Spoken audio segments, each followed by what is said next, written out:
Welcome to Smart Driven Women, our special episode. I'm Rona Job.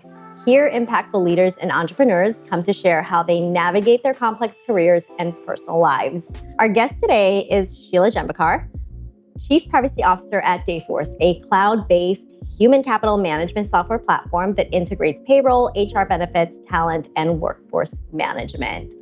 Sheila started her legal career at a global law firm and transitioned into litigation counsel and then senior counsel at Zynga Inc. She was also vice president, deputy general counsel, and data protection officer at Twilio and was chief privacy officer at Plaid. Sheila is passionate about data ethics and the privacy and ethical implications of new and developing technologies such as artificial intelligence and machine learning. She holds a JD from Cornell Law School, a master's degree from Yale University, and bachelor's degree from the University of Michigan. Additionally, Sheila is also a certified information privacy professional, both for the US and the EU. She's a mom of 2 teenagers with whom she shares her home, along with her husband, a German short-haired pointer named Fritzy, and a bearded dragon named Monty. Sheila, welcome. Thank you. Thank you. Excited to be here. Me too. Got a full household. I do. We do have a full household for sure. For sure. Okay, Sheila, we're going to start off with some rapid fire. Okay. I'm going to throw some questions out at you and you just spit them right back out as you think of the answers. First question, what city do you live in and who's in your household? I live in Burlingame, which is just south of San Francisco. And I live with my husband, my daughter, Maliha, my son, Declan, our dog, Fritzy, and a bearded dragon, the lizard, named Monty. Coffee or tea in the morning? Coffee. What's the last book you finished? Oh gosh, what's the name of it? I read a lot of history books. I can't remember the name of it, but it was about women in the medieval times. Oh, interesting. Yeah. One word to describe your leadership style? Authentic. Favorite app on your phone? YouTube is like my exercise app. It is my entertainment. It's everything. So YouTube, I'll have to just admit it. YouTube. All right. Podcasts or audiobooks? Podcast. Who's a professional role model for you? Gosh, my former leader, Karen Smith, who was the GC when I was at Twilio. Aw. Yes. One cause you're passionate about? Women and people of diverse backgrounds in technology. Mountains or beach for vacation? Mountains. Best career advice you've ever received? Careers are long. And that was advice that I got when I left the law firm. And it sounds like a weird thing to say, but careers are long in the sense that take the opportunities that come to you because you never know where they'll take you. Yeah. One last question. What trend in leading teams in a remote environment excites you most right now? Gosh, that's a tricky one. I'm not sure what the trends are in this space. I would love to see more guidance on how we're supposed to do this right, to be honest. But I do think that sounds weird. People are starting to be like more cameras on. And I'm like, yes, let's get the cameras back on and let's be real humans together. Yeah, I love that. Yeah. All right, first big question. Okay. Before you started your professional career journey, did you consider yourself driven? If not, when did it start? Gosh, I think that my family would probably be like, yes, you were. So I'll admit it. I think I probably have always been a more driven person. I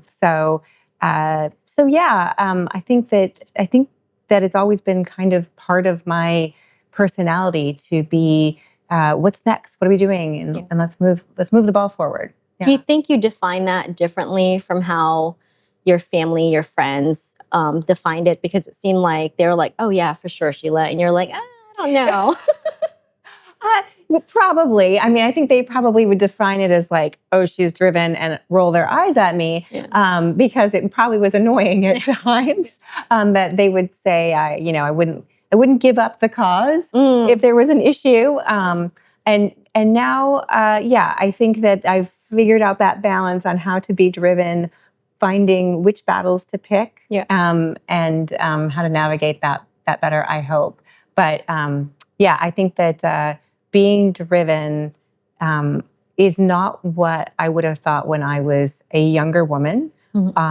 Earlier in my career, I would have thought driven means there all hours, working all hours, and you know, the last person, the first person in, the last person out kind of mentality. And now I don't see that as being driven in the way that I would want to be a role model for leaders, and how I exercise my leadership now. I think today it's more in my mind about being really thoughtful about what's the vision, what are we targeting, and then helping people go towards that direction, allowing, frankly, everybody to drive. Like, here's where we're going, so let's all drive together, and helping navigate. Yeah. I love that driven definition has changed over time, and I feel like with a lot of women that have come on the podcast, that definition has also changed, because when we were younger, driven meant, you're right, like driving at all hours of the night. But really, what I feel like what folks are describing it as just relentless pursuit, right? And knowing when to pursue and how to pursue, and being a little bit more strategic about it. Yeah. Driven towards what? Right. And now it's as a leader later in my career and leading a team, as opposed to being just sort of about where am I going. I feel a responsibility to help them drive towards the right direction. Right. Help define what is that North Star or that destiny or destination that we're trying to get to as a team. And also making sure that they aren't burning themselves out. How does that guidance shape how you run your household? Because you have a full household. You have 2 kids, 2 pets. Yes. Yes. I think that some of that, I'm much more aware of wanting my children to be happy. That sounds strange, right? Like, people, oh, you must be a tiger mom. No, I wouldn't consider myself a tiger mom. I want my children to be happy. And so when they get into this mindset of, I have to do this, I have to do that, I need the best grades, I need to be perfect, I try to come back to, well, at the end of the day, my goal as your parent is to raise good adults who are happy and productive. And so that doesn't mean like every moment they're happy, doesn't mean they get their way all the time, but the goal is for them to lead happy lives as adults and be productive. So that kind of goes back to, like, what is this vision of what we're trying to do in this household? We're trying to raise a pair of happy, productive children who feel fulfilled. So I think that same idea of, like, well, what's the purpose of what we're trying to drive towards in this family? It's funny you mentioned the word fulfilled. Literally, as you were describing that, I'm like, fulfillment. Yes. That's what it is. Yes. Well, I think about, like, I don't necessarily feel like because I got great grades or because I had, a nice resume, that necessarily made for my life to be better because of it. I look around and I see people who maybe don't have the resume that somebody else does, but they're happy, they're fulfilled, they've done a lot in their lives. That's what I want for my family. That's what I want for myself, is to take a step away from what does it look like the next step should be per the resume, per the what it looks like the right career choices are or the right next step is, and think about, well, what actually is going to make you happy? Is going to an Ivy League school what's going to make you happy, or is going to a school that's closer to home going to make you happy? And really thinking about that fulfillment, that ultimate goal. What were we trying to get to? We're all wanting fulfilled lives. Right. Yeah.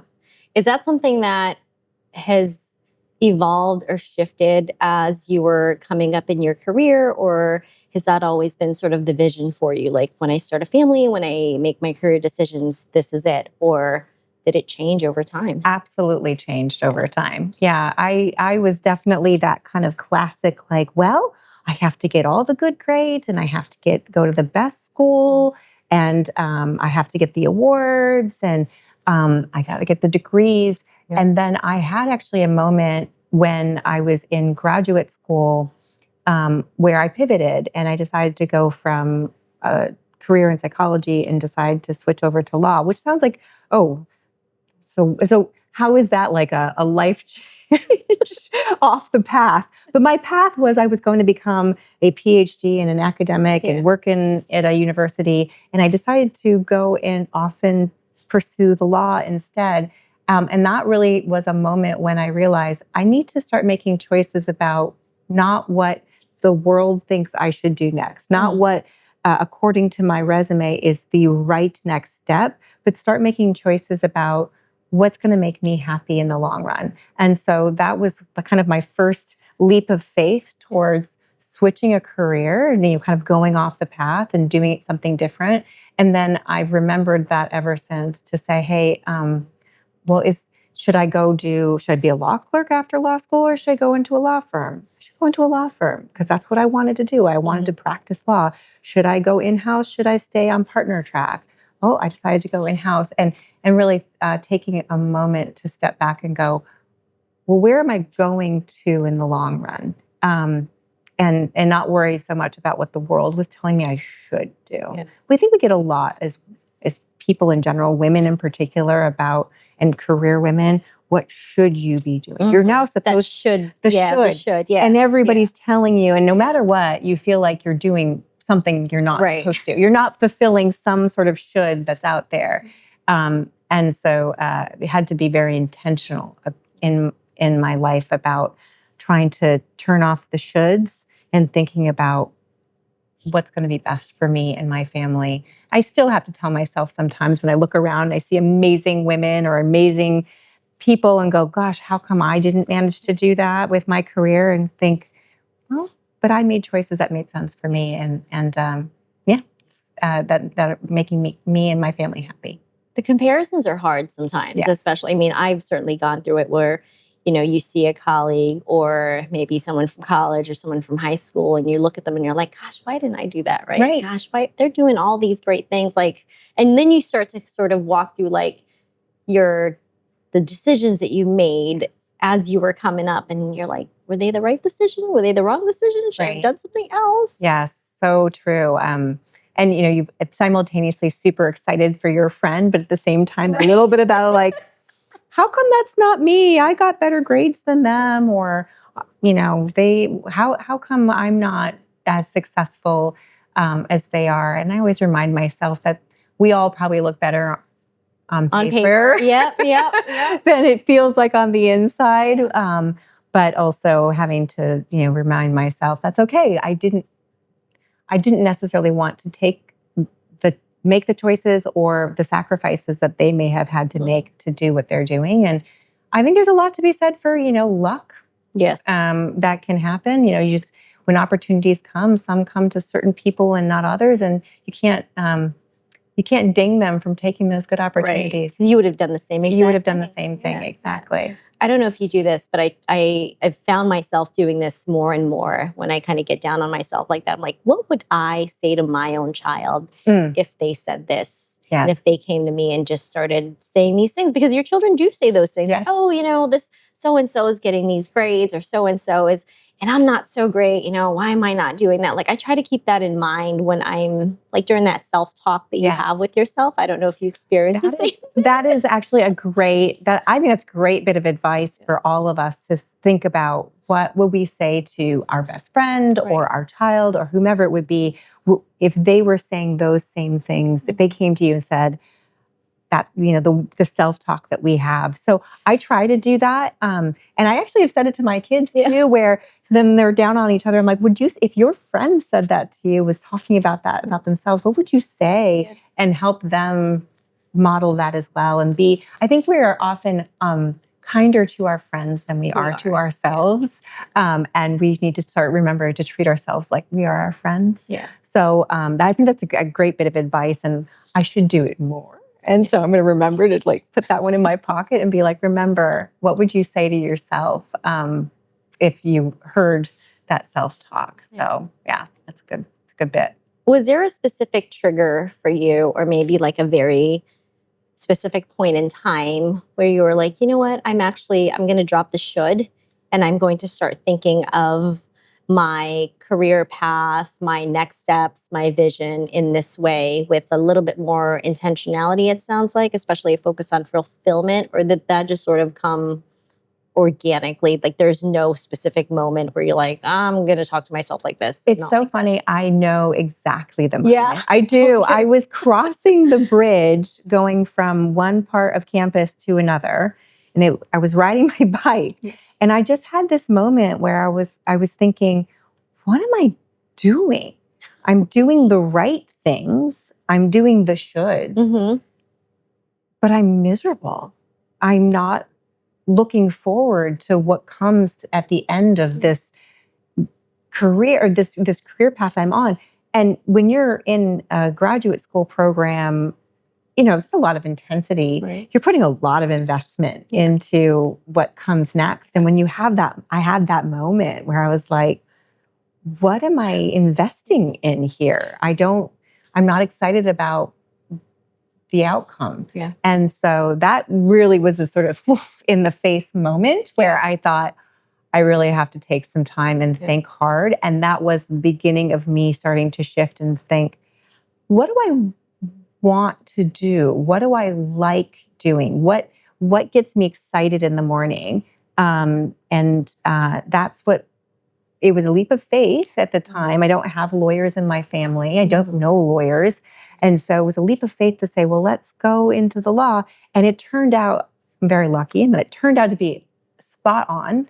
I've loved my career ever since, but I have kept that moment in mind of taking a step back and going, what do I love? What gives me energy about what I'm doing? And thinking about my next career choice from the standpoint of what parts of what I do give me energy? What parts of what I do suck the energy from me?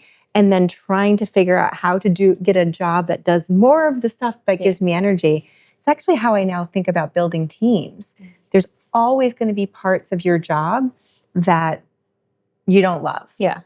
But there will probably be somebody who loves that part of the job. Yep. So now I think about building teams based on either what I'm maybe not as good at or what the rest of the team is not as good at. Like, what is that gap in what we need to do to, get to that vision?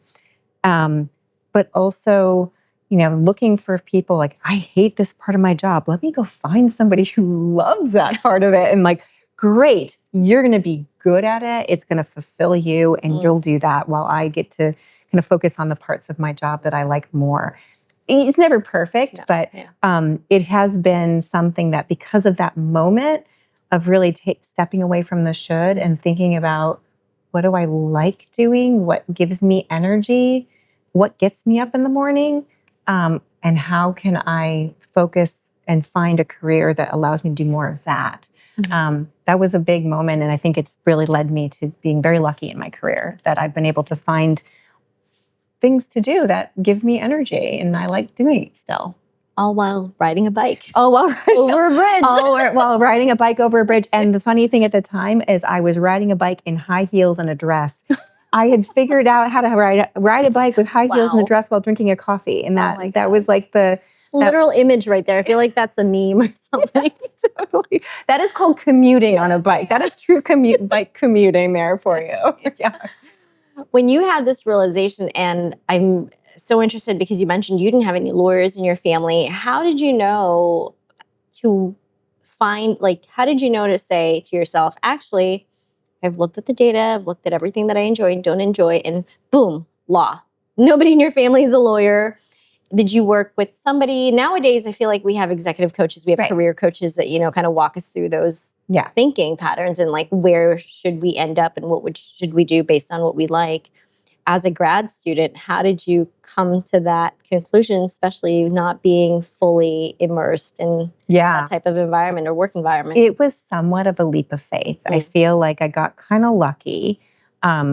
Perhaps it was because I was in a psychology graduate program, so I was spending a lot of time doing introspection and working with clients who were doing introspection. So maybe that gave me a leg up on how to start thinking about it. But I think what I thought about was when I was sitting down with my clients, as a counselor, I was feeling like I wanted to be more active. I had clients who, at the time when I was in this program, they were coming to me with things where I thought, you don't need a psychologist, you need a lawyer. You know, what has happened to you is not okay. It's not fair. And actually, the reality is I needed both, probably, right? Yeah.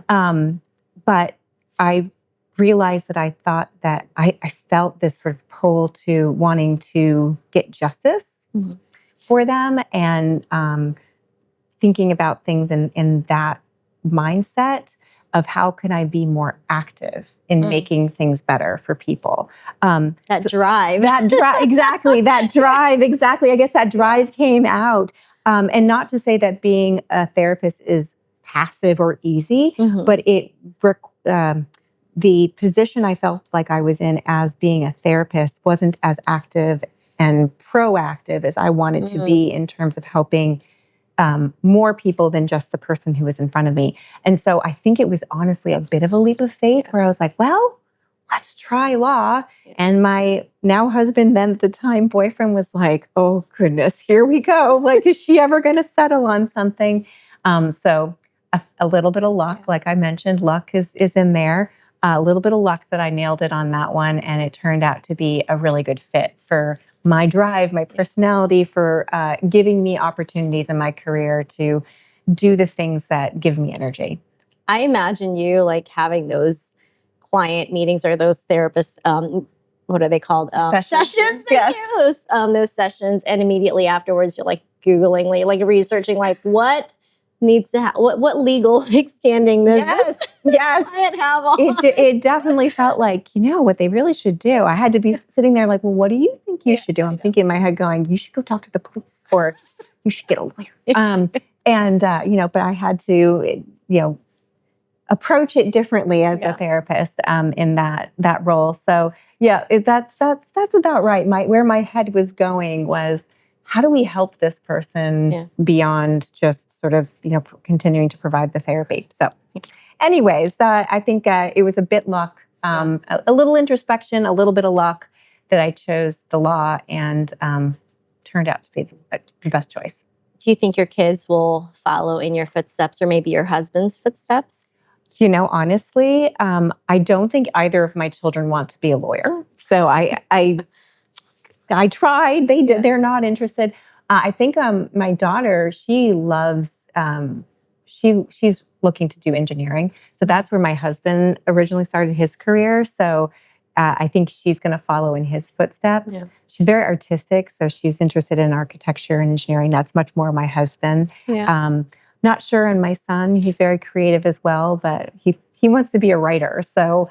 I don't think I'm going to have any lawyers in the family after this. I will be the one and only in the family of lawyers. And that's okay. And that's okay. I feel like when they find the more fulfilling thing, almost off the bat, not quite off the bat, but like instead of spending decades and maybe years trying to figure out, I feel like you've done your job as a parent. I hope so. I talk to them regularly about what do you enjoy? Like what gives you energy? Which of your classes do you find the most fun?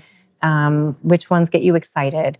And, trying to figure out, well, how can you make money? It's like that perfect, a Venn diagram of like, what are you good at? What can you make money at? Right. And what do you enjoy? If you can find that one in the middle, then that's what you should go pursue. So I try to get them to think about things in that way. Yeah, I have a Venn diagram like that in my office, which I always reference too. Yes. It's important. It is important just to remember, like, how do you find that right spot for sure? Yeah. Well, it sounds like throughout your years of finding your right fit and even switching and pivoting, you've had good support. Talk to me a little bit about what that support looks like, and what advice you have for women in sort of similar shoes where they're trying to maybe pivot a little bit, and what type of support should they be looking for? Yeah, well, I mean, I've had support on so many levels. One, I'm very lucky that my partner, my husband, has been incredibly supportive. When we looked at our family as a whole, we think of our family as the unit.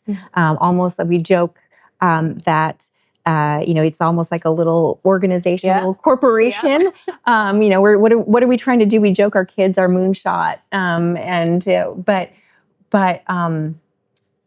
When looking at our family unit, we determined that it made sense for one of us to focus more on the family and let somebody else kind of go develop their careers. And I was the person who developed my career. My husband took a step back. So one, I feel incredibly lucky having that kind of within your family unit support where you're making decisions about what's best for the whole family unit together, both about, the mental health of all the people, but also that family unit. So I've been very lucky to have really solid support from my partner.